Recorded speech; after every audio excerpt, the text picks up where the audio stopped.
Boa noite. Boa noite. Boa noite a todos. Estamos iniciando o nosso segundo dia do segundo seminário da licenciatura em computação.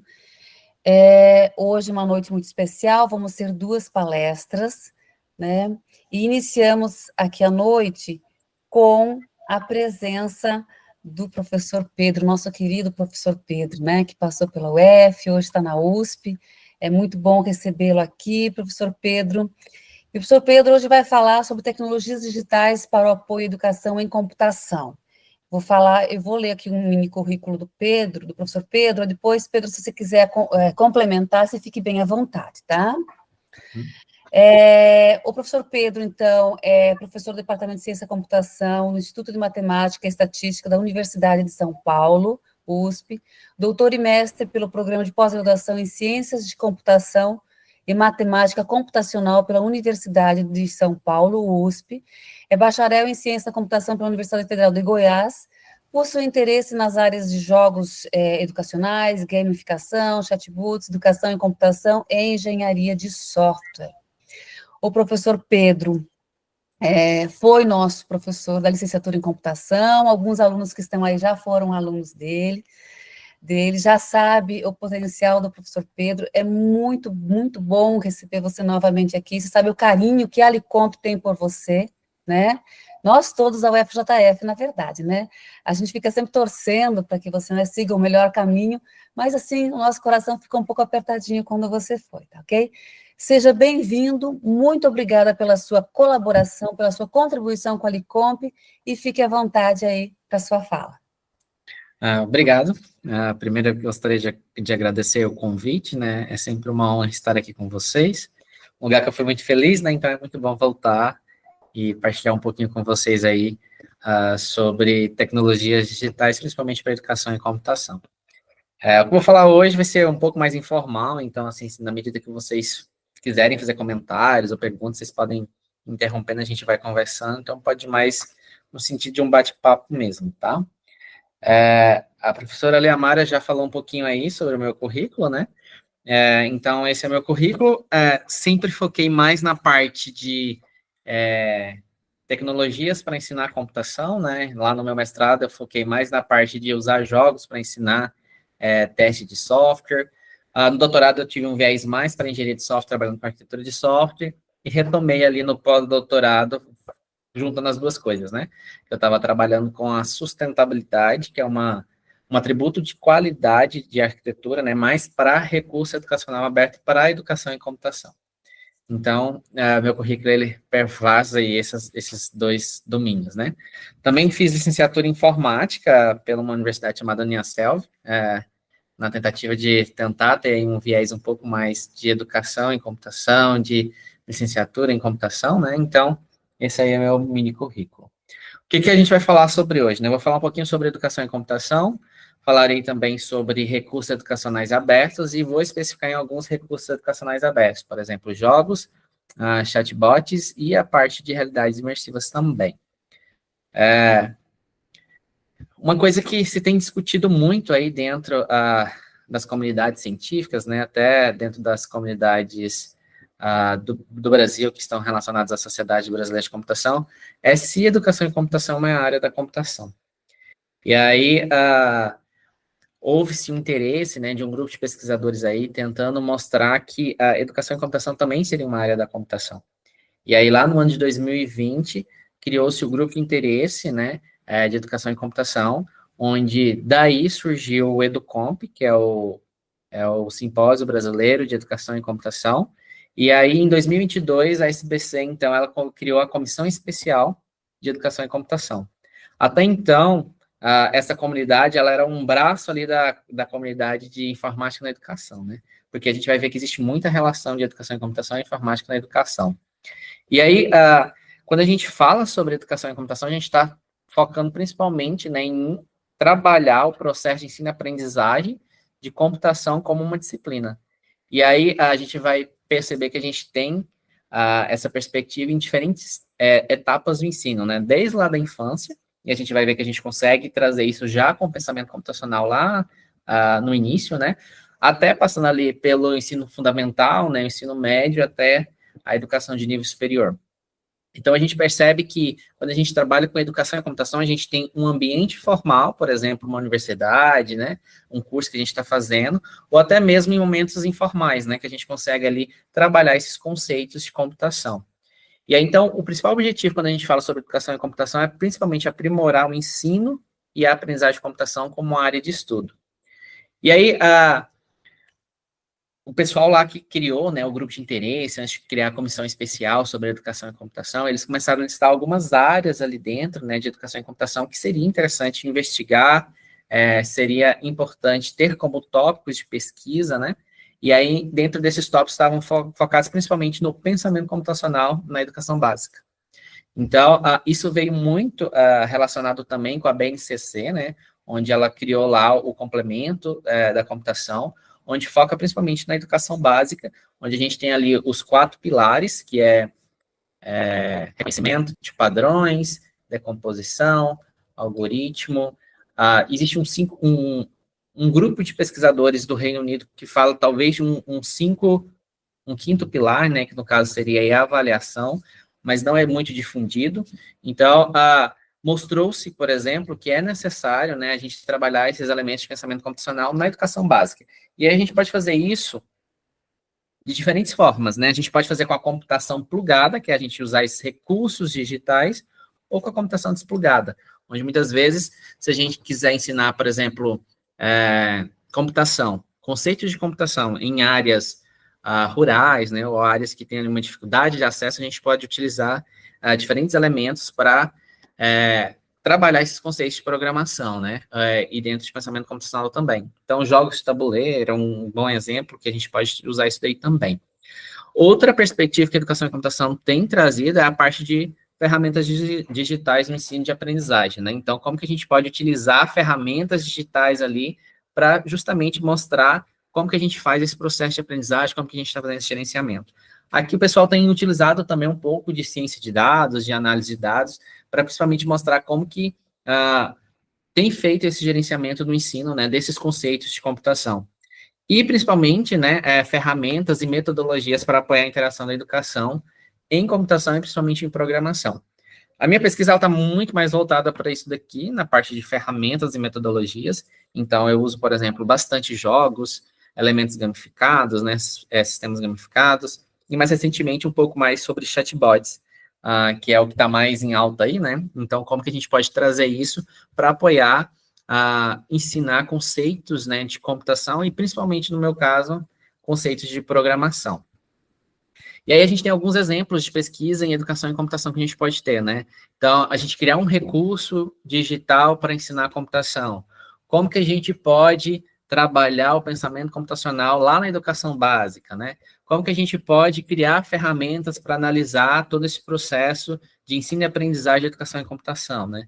Então, tudo isso aí é um exemplo de universo de pesquisa em educação e computação. E aí o pessoal lá que estava criando essa comissão especial de educação e computação, eles quiseram mostrar qual que é a relação de educação e computação com informática na educação. Informática e educação é muito claro que a informática e educação é a gente utilizar recursos educacionais, tecnologias, né, para a gente apoiar o ensino de um conteúdo educacional. Mas qual que é a relação disso com a educação e computação, né? Então, a gente vai usar esses recursos educacionais, principalmente, né, tecnológicos, para apoiar ensinar a computação. Então, aí surge, então, as tecnologias de educação e computação, que é a interseção de educação e computação com a informática na educação, onde ele vem com esse viés aí. E aí, especificamente, falando sobre tecnologia, uma das tecnologias, um dos artefatos, né, que eu gosto bastante, são os recursos educacionais abertos. Por que recurso educacional aberto é interessante? Porque justamente a gente pode criar recursos, disponibilizar, compartilhar, né? Então, a gente compartilha conhecimento. Pode ser que um determinado recurso ele seja interessante para mim, mas eu preciso fazer uma adaptação nele. E aí eu posso fazer essa adaptação e posso replicar, né? Então, a gente vai ver que a gente tem licenças associadas a esses recursos, para que aqueles que tenham ali a propriedade intelectual sobre aquele recurso sejam citados, né? Mas a gente pode adaptar ele de acordo com a nossa necessidade. Vou mostrar uns exemplos para vocês, mas antes eu queria saber se vocês já tinham ouvido falar sobre recurso educacional aberto, se vocês já criaram, qual que é a perspectiva de vocês. Se quiserem ligar o microfone rapidinho para falar também. Nunca ouviu falar? Tá. Para os alunos, Pedro, mais novos, eles ainda não tiveram a disciplina de objetos de aprendizagem. Mas a turma 2020, que é a mais antiga, que está quase formando, colando grau, né? Eles tiveram a disciplina de objetos de aprendizagem que fala sobre recursos educacionais abertos também. Legal. Então, a gente vai ver que recurso educacional é um objeto de aprendizagem, né? Um recurso educacional aberto é um tipo. É um tipo, né? A gente chama É, de objeto de aprendizagem, mas é um todos tipo, os objetos de aprendizagem são recursos educacionais, né? Podendo ser aberto ou não, né? Isso sim. mesmo. Então, o recurso educacional aberto é basicamente algum material, né, de ensino, aprendizagem ou pesquisa que está sobre um suporte ou uma mídia, né, que está num domínio público licenciado de maneira aberta. Então, a principal característica em relação ao objeto de aprendizagem é que ele é público, ele é livre, né, ele traz aquela filosofia ali do movimento de software livre, né. E aí, o que seriam esses recursos, né? A gente vai ver que a gente tem uma gama de possibilidades, né. Pode ser cursos completos, podem ser módulos, podem ser livros didáticos, artigos de pesquisa, vídeos, softwares, né, material aí que possa de alguma forma apoiar o ensino, desde que ele esteja disponibilizado sobre uma forma livre, né, licenciado de forma livre. Pode falar, Márcio. Primeiramente, boa noite, né? No meu caso, o que eu queria perguntar é uma pergunta bem direta a respeito daquele software educacional, né? Que parece que está em alguns lugares, parece que já usam já, né? Software parece que é o Linux Educacional. Naquele que parece que vem alguma coisa, tem alguns links, né? Mostrando alguns softwares, alguns aplicativos. Isso aí poderia ser considerado um recurso desse tipo? Geralmente, esses Linux educacionais, eles já trazem algumas ferramentas já instaladas nelas, né? Então, para a gente considerar como recurso educacional aberto, a gente tem que saber qual que é a licença que ele está utilizando, né? Quem que são ali as pessoas que são responsáveis pela criação. Então, tem que ver toda a parte da documentação, né? Mas, a princípio, sim, porque ele está disponível de forma livre, né? Se a gente olha para a parte de Linux educacional, né? Mas a gente tem que ver direitinho como que funciona toda essa parte dessa documentação. E aí, aqui a gente tem uma lista, né, de que poderia ser esses recursos digitais, né? Poderia ser ali, ó, objetos digital de aprendizagem, jogo educativo, cursos online, né, ferramentas de apoio à gestão, ferramentas de autoria, ferramentas de colaboração, pode ter aquelas plataformas de gerenciamento, né? Por exemplo, sistema de gestão educacional, ambiente virtual de aprendizagem, né? Se a gente olha para a perspectiva de hardware, a gente pode ter ferramentas maker, né? E outros aí. Então, aqui a gente tem uma categoria aqui de possíveis recursos educacionais digitais que a gente pode ter, e quando a gente traz eles para a perspectiva de aberto, a gente tem os recursos educacionais abertos, tá? Então, ele é voltado muito para a filosofia aí, fundamentado aí no movimento de software livre, onde a gente consegue ampliar a produção e disseminação do conhecimento e a democratização do acesso à educação. Então, uma característica principal que eu gosto, né, particularmente de REA, é que ele possibilita essa democratização da educação, né, e também consegue adaptar à sua realidade. Por exemplo, se eu for dar uma aula sobre um determinado conteúdo, eu posso usar o conteúdo da professora Liamara, mas, no meu contexto, eu posso me sentir confortável em abordar algo a mais ou algo a menos, ou adaptar a realidade ali da minha turma, né? E aí eu consigo fazer essa adaptação para a minha realidade, para o meu contexto. E aí eu posso gerar um novo recurso e disponibilizar, por exemplo, se a professora Regina quisesse usar na turma dela. Então, veja que a gente começa a propagar conhecimento, a gente começa a propagar isso de uma forma que a gente tem possibilidades de aplicar isso em sala de aula. E aí, o movimento do REA, né, existiu um movimento ali para propagar esses recursos educacionais abertos, né, ele nos ajuda principalmente no processo de engajamento desses recursos, né, onde a gente consegue usar, adaptar, compartilhar, né, todos esses materiais que são gerados. Isso gera, então, as 5 liberdades que nós temos, que é a liberdade de revisar o conteúdo, e a gente adaptar esse conteúdo e disponibilizar ele, recombinar, ou seja, posso ter 3 materiais, eu quero criar um material único, né? Eu posso combinar partes específicas ali. Eu consigo distribuir, ou seja, eu consigo baixar o meu material, quando eu estou falando em reter, e distribuir para os meus alunos. Então, veja que eu consigo ali ter várias liberdades quando eu uso um recurso educacional. Por exemplo, reusar, que é a liberdade de eu usar em distintos contextos. Então, a gente chama que são as 5 liberdades dos recursos educacionais abertos. Exemplos de ferramentas, né, que nos apoiam a criar esses recursos é o GIMP, o LaTeX, o Audacity, né, o Inkscape, o RStudio, né, e vários outros que nos ajudariam a fazer isso daí. Mas é muito importante, né, quando a gente está trabalhando com recurso educacional aberto, dar os créditos àqueles que criaram, né? Então, o autor do recurso, ele tem todo o direito autoral para obtenção ali dos créditos de sua obra, e os usuários, né, eles conseguem usar, distribuir, desde que eles deem ali os créditos àqueles que criaram, né? E para isso a gente tem um conjunto de licenças que a gente pode licenciar os nossos recursos educacionais. Aqui nós temos, por exemplo, as licenças Creative Commons, que ela mostra, por exemplo, o que a gente pode fazer em cada uma delas, né? Algumas permitem, por exemplo, você usar, mas não usar de uma forma comercial, né? Você não derivar outras obras, né? Então, depende muito do que a gente está fazendo. Depois eu vou mandar os slides para a professora Liamara, ela pode compartilhar a apresentação para vocês, e vocês conseguem ver, por exemplo, um resumindo tudo que eu consigo fazer com algumas dessas licenças, né? Por exemplo, pegando a primeira, eu consigo usar o recurso, distribuir o recurso para fins não comerciais. A obra não deve ser modificada, veja que essa licença que ela fala, você pode usar, você pode redistribuir, mas você não pode modificar. Então, dependendo da licença, você tem as ações que você consegue fazer ou não, né? Tá, mas criei meu recurso educacional, agora como é que eu disponibilizo ele? Sobre uma licença Creative Commons, por exemplo. Mas como que eu escolho minha licença? Então, existe, né, alguns sites, por exemplo, o próprio site da Creative Commons, que você vai responder um questionáriozinho, e ele vai te indicar qual que é a licença mais adequada para o que você deseja, né? Então, por exemplo, aqui, ó, permite adaptação no seu trabalho, permite que adaptações do seu trabalho sejam compartilhadas. Você coloca sim ou não.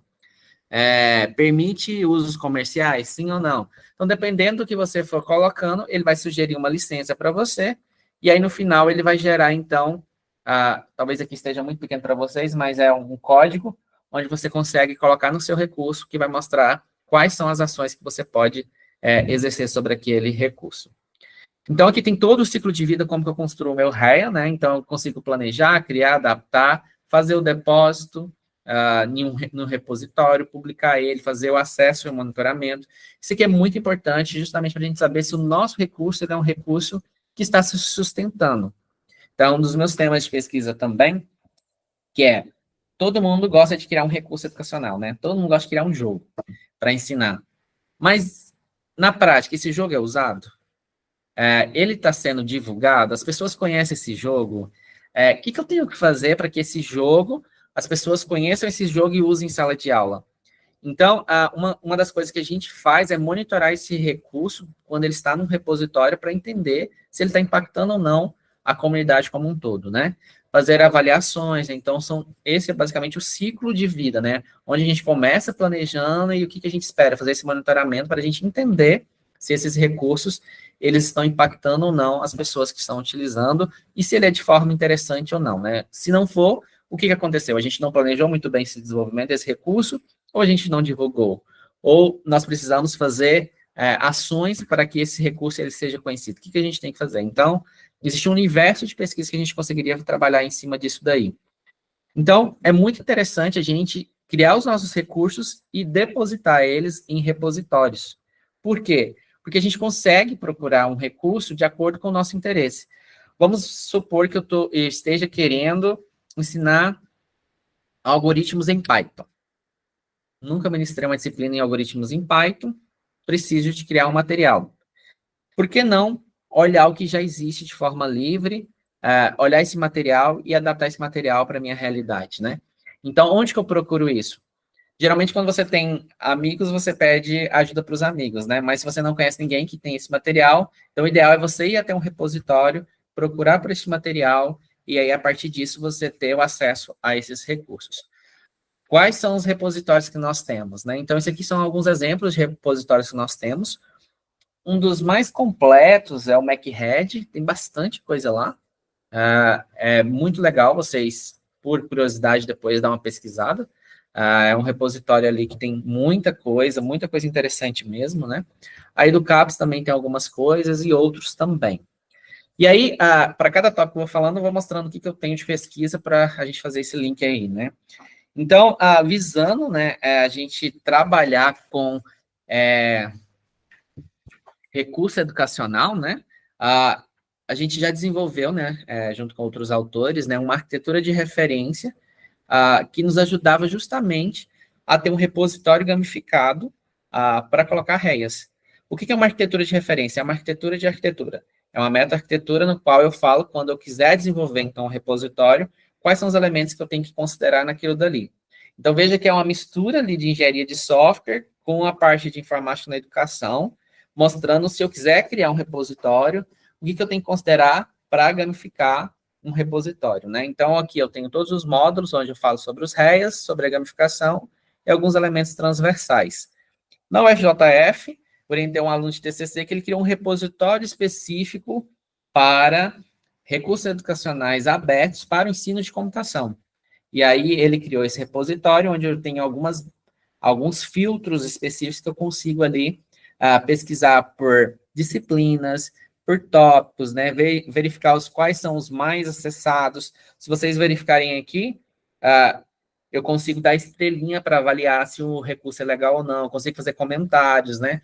Consigo verificar qual que é a licença ali que ele tá disponibilizado, né? Então, esse aí é um dos nossos trabalhos que nós temos.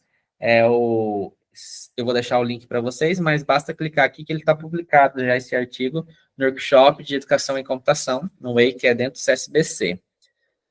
Outra pesquisa é em parceria com o professor Vitor, né, numa aluna de mestrado, onde nós estamos desenvolvendo aí um modelo conceitual sobre como que a gente pode criar um sistema de recomendação para recomendar recurso educacional aberto para ensinar pensamento computacional, com base no contexto. E aí, para fazer a avaliação deste modelo, né, nós desenvolvemos, então, um sistema de recomendação que ele recomenda recurso educacional aberto para ensinar pensamento computacional, e aí foi uma parceria, então, aí, lá da aluna de mestrado, que é da UTFPR, junto com um aluno de TCC também aí da UFJF. Então, ele implementou o modelo conceitual que a aluna de mestrado fez, e nós temos aí um MVP, que é um sistema de recomendação para recomendar recurso educacional aberto. Além disso, né, além de trabalhar com recurso educacional aberto, um tipo específico de recurso educacional aberto são os jogos, né, que esse aí eu trabalho lá desde a graduação. Então, é uma das partes mais queridas que eu tenho aí, né. E aí, se a gente for observar, nós temos várias definições, né, para jogos digitais, né, começando aqui por essa definição, que fala que um jogo está muito envolvido ali com um conflito virtual, onde a gente tem regras muito bem estabelecidas, e nós precisamos, né, chegar num resultado que é conhecido e justificado, ou seja, uma vitória ou um fracasso, né, espera-se que seja uma vitória.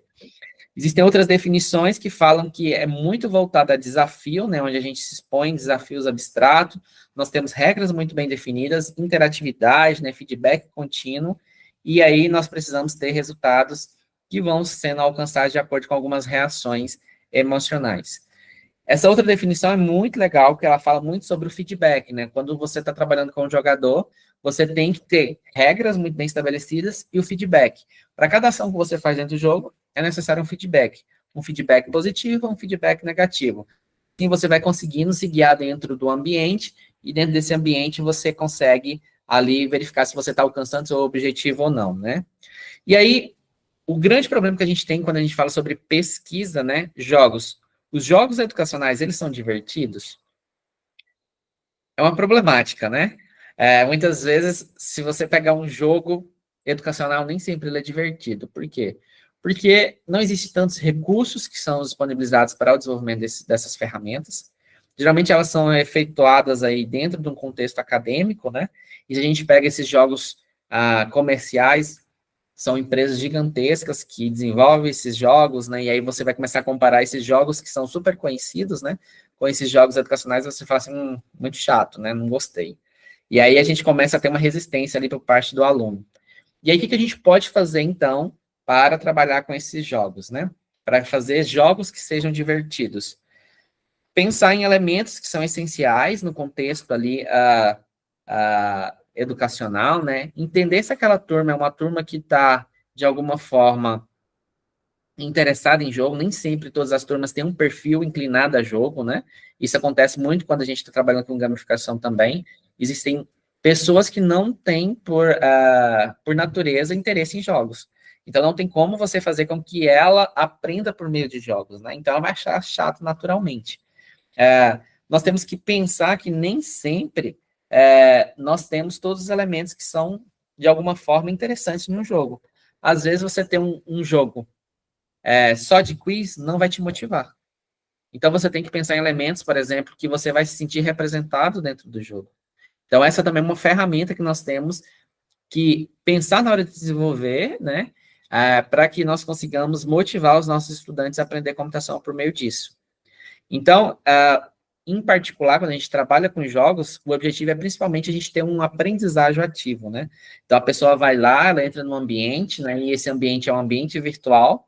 A pessoa, ela vai lá, ela tem por natureza explorar o ambiente, procurar ali o conhecimento, né, ter uma prática do que está fazendo, né, isso faz com que nós tenhamos esse aprendizagem ativo, né.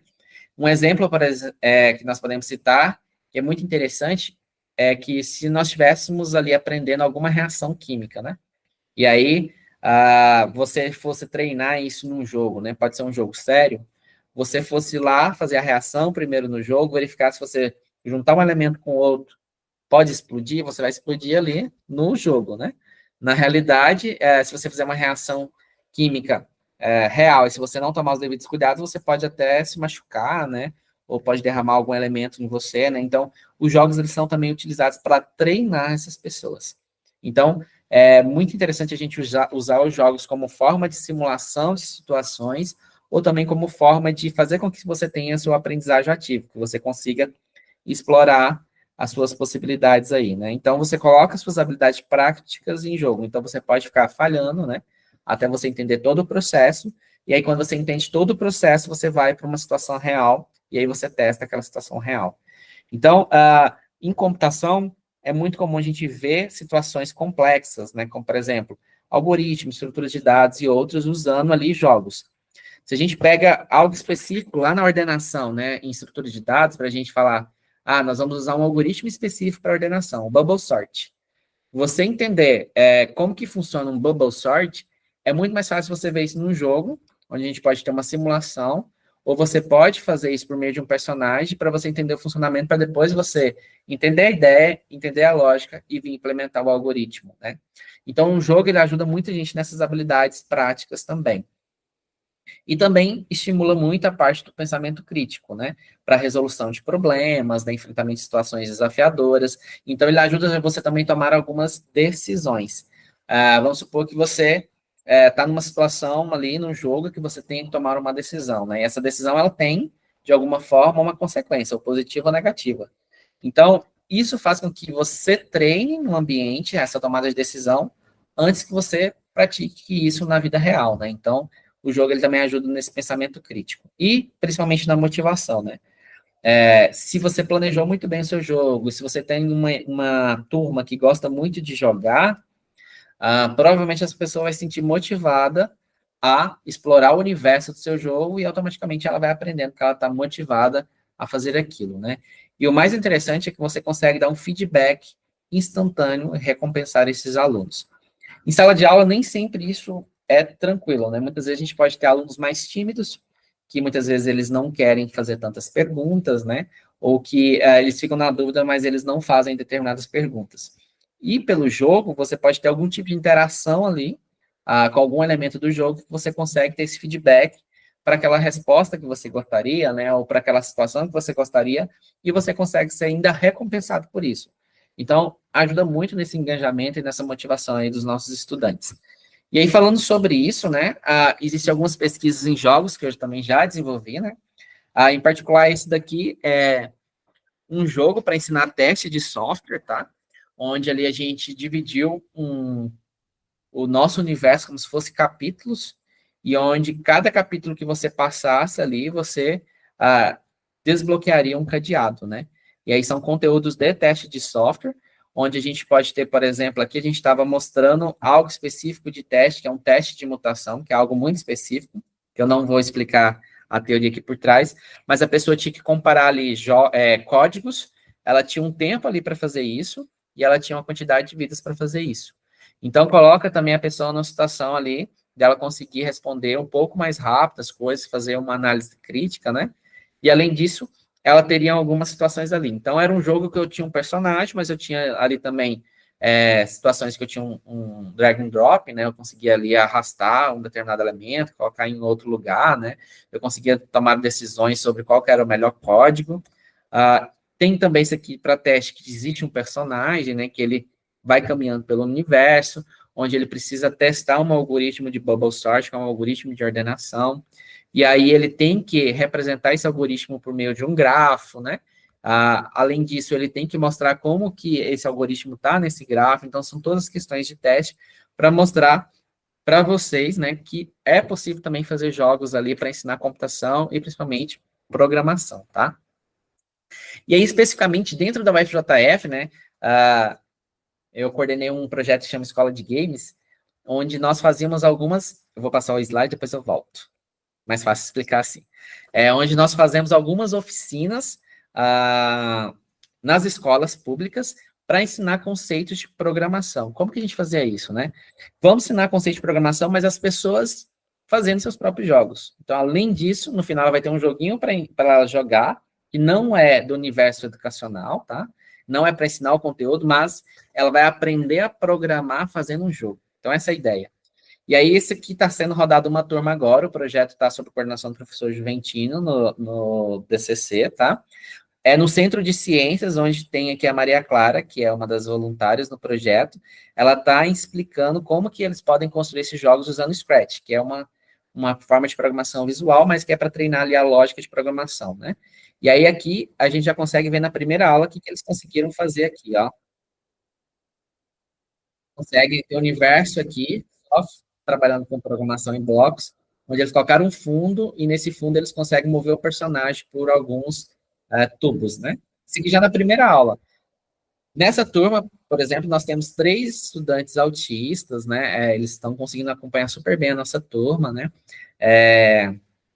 Além disso, todos estão conseguindo acompanhar muito bem, e no final, nós temos ali jogos que são criados pelos próprios estudantes, e nós fazemos, então, uma amostra de jogos, onde eles mostram para os colegas o jogo que ele fez, aprendendo aqueles conceitos de programação, e aí todo mundo pode jogar o jogo de todo mundo, e é bem interessante essa relação, né?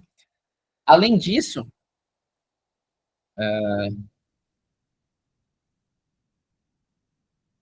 calma aí.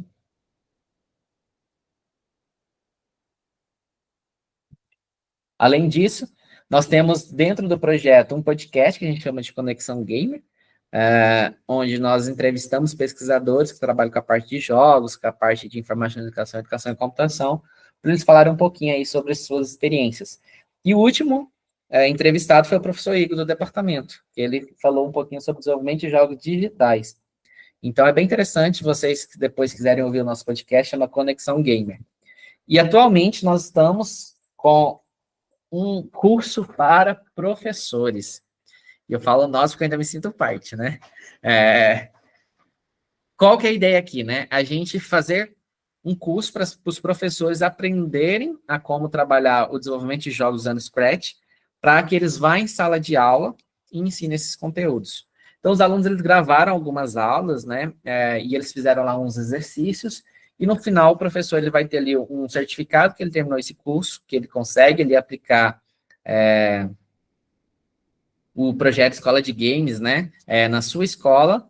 Ele vai receber, então, um plano de aula para cada uma das aulas, os exercícios respondidos e os slides detalhados para eles replicar esse curso nas suas escolas. Atualmente, o curso está na segunda semana. Se alguém tiver interesse, quiser ainda se inscrever, a gente consegue colocar vocês lá, né? Alguns alunos aqui da Licomp estão lá, a gente divulgou dentro do contexto da Licomp e depois no contexto da UFJF de forma geral. Temos 269 pessoas matriculadas. Então, a ideia aqui as pessoas elas saiam capacitadas para trabalhar com isso daí, tá? Então, no universo de jogos, é basicamente isso que eu tenho trabalhado, né? Um outro tecnologia digital que a gente tem trabalhado são os chatbots, onde são basicamente ali programas de computadores que simulam conversas humanas por meio de texto ou voz, e a ideia é usar ali inteligência artificial, processamento de linguagem natural, né, para responder às pessoas. Grande exemplo, chatbot, ChatGPT. A gente usa a LLM ali por trás para gerar conteúdo, né, mas a ideia é usar isso na educação para quê? Porque, de alguma forma, nós vamos ter um assistente ali que vai estar disponível 24/7, onde esse assistente ele pode responder qualquer pergunta que você tenha, né? É uma facilidade de acessibilidade, de escalabilidade, então a gente pode ter a turma toda ali tentando acessar ali esse chatbot, e você consegue personalizar ali para determinados conteúdos, né? Se a gente desenvolve um chatbot específico para determinado contexto. Então, os grandes desafios quando a gente fala sobre chatbot é principalmente esse suporte ao aluno de forma personalizada, né? Então, a gente consegue minimizar o tempo de resposta para um aluno. Então, se um aluno for escrever um e-mail para um professor, vai ter o tempo dele escrever um e-mail, o professor responder, então isso demanda um pouco de tempo, né? Então, ele consegue esse feedback imediato, né? E faz com que o aprendizado se torne um pouco mais interativo, né? Quando a gente pensa para o contexto de ensino de computação, a gente consegue ali ter um chatbot específico para esse contexto, então ele vai responder de acordo com esse contexto, né? E aí você consegue ali customizar de alguma forma esse aprendizado de acordo com as competências que você quer para os seus estudantes. Um exemplo de pesquisa que eu estou colaborando chama o CoderBot, que é um chatbot para trabalhar com ensino de programação. Então, qual que é o foco desse chatbot? Ele vai fazer uma interação ali por texto com o aluno, mas toda a interação ela é baseada numa abordagem de ensino que a gente chama de baseada em exemplos. Então, o aluno ele vai perguntar alguma coisa de programação e aí ele vai retornar exemplos de como que ele faria aquele código com exemplos positivos e exemplos negativos, né? Os exemplos certos e errados. Para o aluno entendendo, né? Como que ele poderia implementar, que seria uma boa prática, e o que ele não poderia fazer. Então, é um chatbot específico para ensinar programação, está na linguagem C e Python, e ele traz exemplos corretos e incorretos para o aluno ir guiando aí. Então, ele consegue fazer perguntas específicas nesse contexto. Então, é um exemplo de pesquisas que nós temos. Aqui tem uma outra interface mostrando, né, o código que ele gera. Aí ele mostra quais são os exemplos positivos, os exemplos negativos, e a ideia aí é ele mostrar como o aluno pode, de alguma forma, né, aprender aí com um feedback instantâneo, né, não precisando esperar tanto tempo pelo professor. Claro que existe um custo para o professor adotar isso daqui, porque ele tem que cadastrar alguns exemplos, né? A plataforma ela já chega com alguns exemplos de default, mas o professor consegue inserir nela, né, nesse chatbot ali, exemplos positivos, exemplos negativos, né, sobre como que ele consegue implementar ali as questões de algoritmos. E, por fim, nós temos um pouquinho sobre realidades imersivas, tá? Então, quando a gente fala sobre realidade imersiva, a gente tem aí algumas realidades, né? Por exemplo, aí a realidade virtual, a realidade aumentada e a realidade mista, né? Onde a gente foca principalmente na experiência sensorial. Então, a gente consegue ali gerar ambientes que vão apoiar a gente aí a ensinar conceitos ali de computação, quando a gente foca em tecnologia para educação e computação. Então, olhando essa imagem aqui, eu sinto super motivado a querer estar nesse universo, né? Colocar um óculos, entrar dentro ali de um universo virtual e começar a aprender alguns conteúdos, né? E aí, tudo isso, né, faz com que nós tenhamos, então, a melhor experiência ali de aprendizagem, né, uma melhor motivação, uma melhor visualização dos conceitos abstratos. Quando a gente trabalha com essa imersão, né, em ambientes virtuais, essa questão de abstração, que é muito problemática quando a gente fala sobre computação, diminui um pouquinho, né, e faz com que nós tenhamos aí uma forma mais fácil de a gente aprender esses conceitos, e principalmente fazer o treinamento e simulação, né. Quando a gente fala sobre realidade virtual, é como se a gente estivesse com um óculos e a gente consegue se ver em um ambiente totalmente virtual. Então, você não consegue ver o que está acontecendo aqui na sua realidade, né? Então, você está numa realidade virtual. Na realidade aumentada, é como se eu tivesse ali um óculos e eu consigo ver o ambiente que eu estou e existe um objeto virtual que, de alguma forma, eu consigo ver no meu universo real. É como se eu estivesse colocando um óculos agora aqui, em frente à minha sala, tivesse uma pedra virtual aqui, e eu conseguisse ver essa pedra. Se eu falo numa realidade mista, eu consigo ver essa pedra e consigo trabalhar com essa pedra. Eu conseguiria pegar essa pedra, mover ela de lugar, trabalhar com ela. Então, veja que eu estou fazendo um misto, né? Entre o que é real e o que é virtual. Então, por isso, realidade mista. Esse tipo de tecnologia, né, ele ajuda a melhorar o engajamento e a motivação, onde eu consigo aí explorar e manipular diretamente vários conceitos, né, e fazer com que nós tenhamos aí conceitos um pouco mais divertidos, a gente consegue memorar esses conceitos, né, e trabalhar aí de formas diferentes. Se a gente pensa, principalmente na estrutura de dados, a gente consegue ter os nossos, vamos pensar em vetores, né, que a gente quer ordenar ali, se a gente conseguisse trabalhar com ele, tirar um elemento, colocar em outro lugar, né, então se a gente tivesse essa interação, isso consequentemente, de alguma forma, motivaria um pouco mais os estudantes, porque eles conseguiriam ali interagir com cada um desses elementos. Então a gente consegue fazer essa visualização desses conceitos abstratos, né, principalmente conceitos relacionados a algoritmos, estrutura de dados, redes e outros, né, para fazer com que tudo isso fique um pouco mais intuitivo, né, um pouco mais concreto, já que a gente sabe que computação é algo muito abstrato que nós temos aí, né. E, principalmente, a gente trabalhar aí com essa parte de treinamento e simulação, né, a gente consegue, por exemplo, simular ambientes de rede, onde a gente consegue identificar problemas de configuração de rede, um ambiente simulado, né, a gente consegue usar aí simulação para isso. A gente consegue fazer a depuração de código, identificar e corrigir erros de um programa em um ambiente virtual interativo. A gente consegue também trabalhar aí com designs de interface, né? Então, em criar a interface aí dos usuários de um ambiente virtual imersivo antes da implementação final. Então, são coisas que a gente consegue fazer quando a gente está falando sobre realidades imersivas. E aí, então, a gente viu algumas tecnologias, né, alguns recursos que a gente pode trabalhar, mas quais são os principais desafios que a gente tem aí para a educação em computação? O primeiro está diretamente ligado a vocês, né? Que é a parte da formação docente. Nós precisamos formar profissionais que consigam ensinar a computação. E aí, isso está muito ligado a, agora com a computação, né, na BNCC, né, e na educação básica, né, como que a gente pode formar profissionais para trabalhar com isso, né, de uma forma específica, né, como que a gente pode ter uma formação específica para isso, como que a gente pode ter uma formação continuada para isso, né, como que a gente consegue lidar com as rápidas mudanças tecnológicas, né? Então, se você pega como que estava janeiro desse ano e você olhar como estava janeiro do ano que vem, estará janeiro do ano que vem, você vai ver que houve uma mudança tecnológica muito grande dentro de um ano. Então, como que a gente consegue acompanhar isso, né? A gente precisa formar profissionais também que consigam acompanhar essas evoluções tecnológicas, né? A gente precisa pensar como que a gente vai lidar com a necessidade da atualização de currículo, né?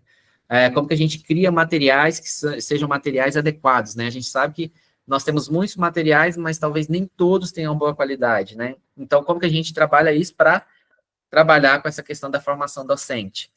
Acesso e equidade é um outro desafio quando a gente fala sobre educação em computação. Nem todo mundo tem acesso à tecnologia, né? Nem todo mundo tem acesso a computador, à internet de qualidade, né? Como que a gente pode trabalhar com isso? Uma das formas que o pessoal tem feito ali para mitigar isso é usar, principalmente, computação desplugada, né? Mas nós sabemos que nós temos outras dificuldades, né? Por exemplo, como que a gente pode fazer aí a inclusão de gênero na área de computação, da diversidade, né? Como que a gente pode trabalhar ali com a questão de usar a tecnologia para incluir alunos com deficiência, né? Então, é um outro desafio quando a gente fala sobre a educação em computação, que também está diretamente ligado aí à formação de vocês. A questão do currículo e do conteúdo, né? Como que a gente pode aí pensar em equilibrar a teoria e a prática no ensino de computação, né? Como que a gente consegue integrar pensamento computacional nas diferentes áreas de conhecimento. A gente vai ver que pensamento computacional não é uma habilidade da computação, né? Mas é uma habilidade para todos. Então, a gente vai perceber que a gente consegue ver pensamento computacional em todas as áreas, né? Então, como que a gente desenvolve isso nos alunos? Como que nós podemos pensar em atividades que vão desenvolver esse pensamento computacional, né? Como que a gente consegue incorporar metodologias ativas ali para, principalmente, trabalhar essa parte de raciocínio crítico dos alunos. Outro desafio é na avaliação. Então, isso aqui é muito problemático, quando a gente fala sobre avaliação, né? Como que a gente avalia a aprendizagem de um aluno, como que a gente avalia essa questão de o aluno desenvolver uma habilidade ou não desenvolver uma habilidade? Ele resolveu isso usando o pensamento computacional ou não, né? Como que a gente tem métricas para isso? Então, é um outro desafio quando a gente fala sobre educação em computação. E eu acho que eu falei um pouco rápido para tentar dar um tempo aí para fazer perguntas, mas no mais é isso. A ideia era mostrar para vocês, ó, nós temos o universo de educação em computação, nós temos aí diferentes tecnologias, diferentes metodologias, né, que nós podemos utilizar, e a ideia é nós, enquanto profissionais, né, vocês também, enquanto estudantes da Licomp, pensar em como que a gente consegue ali contribuir para a formação de vocês, para que vocês, em sala de aula, né, consigam ali pensar em estratégias para ensinar computação, principalmente na educação básica, né. Mas é isso, estou aberto a perguntas. Professor Pedro, muito obrigada. A sua fala foi muito esclarecedora e tenho certeza que colocou aí na cabeça dos alunos muitas ideias. Esses projetos que você apresentou aí, os alunos devem ter ficado pensando o que eu posso fazer no meu TCC, o que eu posso propor nos meus estágios, né, e assim por diante. Então, muito obrigada pela sua fala. Nós temos 12 minutos certinhos para abrir para perguntas, depois nós temos a fala do professor Ciano, ok? O Márcio já está inscrito. Márcio, pode falar, por favor?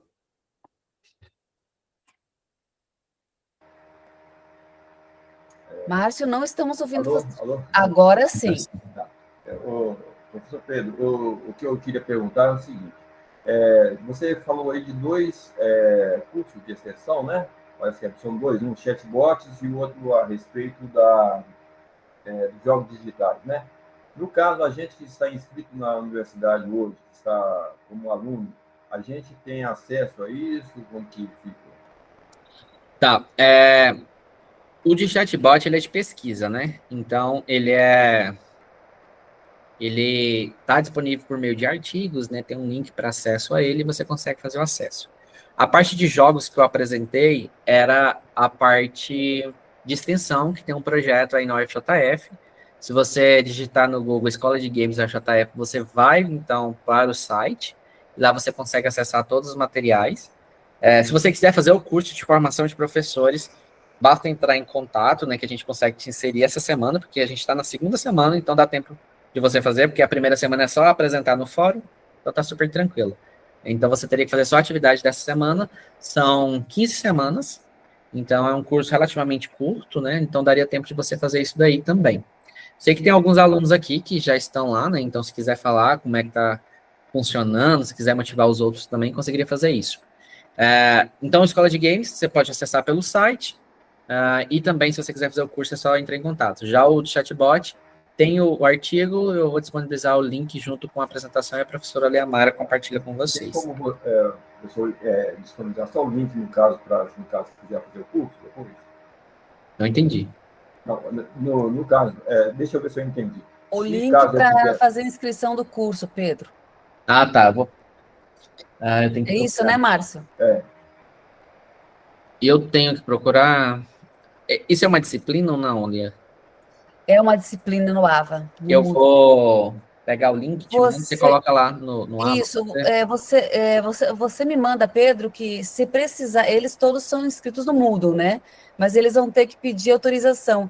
Então, tem que ver com o Juventino ou com quem está organizando como é que é feita a inscrição. Se encaminha direto para A gente fez um alguém. Forms, e aí do Forms, Isso. os monitores, eles inserem os alunos no Moodle. Isso. Se você me passar quem é a pessoa, eu posso fazer o contato dos alunos com ele. Tá. Tá? Te passo também. Então, tá joia. Então, Márcio, pode ser que a gente faz esse contato, ok? Ávila, você quer falar? Pode falar. O professor Pedro já responde. Ou então eu vou aqui no chat. Não, tá ok. Então, deixa eu... Aqui, ó. Professor Pedro, a Ávila perguntou, são para professores da rede pública ou qualquer um pode participar? Ela está sem microfone. Qualquer um pode participar. Então, é aberto ao público. Nós colocamos a professores, mas nós deixamos aberto, inclusive tem pessoas que são da enfermagem que estão fazendo. E estão querendo aprender, construir jogos e estão fazendo lá, né? Mas o nosso público é professores, tanto que no final vocês vão receber plano de aula, material detalhado, videoaula, exercício resolvido, né? Então, não sou professor ainda, mas tem interesse, pode participar também, tá? Daniele, por favor. Oi, Pedro, boa noite, tudo bem? É só uma curiosidade mesmo, essa parte de gamificação, ela pode ser usada como método avaliativo ou ela tem algum foco diferente, assim? Qual seria o foco, assim, da Quando a gente fala gamificação? sobre gamificação, quase sempre é na tentativa de motivar. Então, assim, a gente tem uma turma desmotivada, uma turma que está com uma dificuldade ali de aprender um conteúdo, então você traz você traz gamificação para tentar motivar a turma. Tem iniciativas que usa, por exemplo, o desempenho ali para fazer avaliação, né? Mas isso é muito problemático. A avaliação é uma coisa que eu geralmente não gosto de entrar no mérito, porque tem várias vertentes, né? Tem pessoas que gostam de utilizar provas, tem pessoas que gostam de utilizar projetos, tem pessoas que gostam de utilizar outros elementos, né? Mas tem pessoas que usam sim a gamificação como forma de avaliação, porque aí pega o desempenho, mas não sei se é o mais adequado, não entro nesse mérito. Ah, sim. Na Mas sua é mais visão, é mais para essa parte de engajamento, engajamento, motivação, motivação, trabalho em equipe. isso, de fazer as pessoas quererem aprender o conteúdo. Uhum. Vamos supor, pegar um conteúdo aqui, sei lá, redes. Nem sempre redes é tão legal, né? Eu, particularmente, tenho uma dificuldade com redes. Se eu tivesse um ambiente gamificado, que eu tivesse desafios que eu tivesse que fazer, cada vez que eu fizesse esse desafio, eu subia ali no ranking, né? Eu recebia ali um emblema, teria tempo para fazer isso, eu ia sentir muito mais motivado do que sentado em sala de aula, o professor falando um conteúdo que, para mim, não é tão legal. Então, assim, é mais nesse sentido de engajar, de motivar, tá? Ah, sim. Tá joia, obrigada. Beleza. Adolfo, por favor. Olá, Pedro, agradeço aí mais uma vez a disponibilidade, excelente contribuição aí com a turma, né? Como muitos que aqui estão, podem vir ou já estão até mesmo trabalhando com ensino à distância, com plataformas de ensino à distância, você tem alguma indicação nesse sentido de gamificação voltada para as plataformas ou somente específica aquelas que já existem nas plataformas, igual no Moodle, etc., né? Isso aí seria uma curiosidade que eu sei que você provavelmente já tem alguma coisa nesse sentido aí. Não sei se você entendeu aí que eu Entendi. Tem uma plataforma, que eu preciso lembrar o nome, que você consegue criar todo um curso gamificado. Que é como se você criasse um curso no formato de um RPG. E aí a pessoa consegue navegar ali pelos conteúdos e tudo mais. Mas, se eu não me engano, ela tem algumas limitações, porque ela não é totalmente livre. Então, eu particularmente não explorei ainda essa parte para educação à distância, sobre gamificação. O que eu tenho explorado é mais fazer recurso, né? Mais focado assim no ambiente de educação à distância, eu ainda não trabalhei, mas tem uma plataforma sim, que eu preciso lembrar o nome, que ela justamente ela prepara todo o curso nesse formato, né? Como se fosse um RPG, a pessoa navega ali pelos conteúdos, mas aí o professor consegue colocar esses materiais ali como é no Moodle mesmo, mas uma plataforma diferente, mas existe sim. Ok, obrigado. Obrigada, Adolfo. Obrigada, Pedro. Gostaria de te agradecer imensamente pela sua fala hoje, pela sua colaboração com o nosso curso, com a licenciatura em computação. Você sempre é muito bem-vindo aqui na UFJF. Se você, por um acaso, se sentir arrependido de estar na USP e quiser voltar para Juiz de Fora, será muito bem-vindo, ok? Muito obrigada. Finalizamos essa primeira parte aqui, eu vou encerrar a gravação, e logo em seguida o professor Cian já está na sala, né? A gente já vai iniciar. Então, muito obrigada, professor Pedro. Obrigado. Obrigada, Pedro. Foi Até muito mais, bom, pessoal. muito esclarecedor. Obrigada. Obrigado, tchau.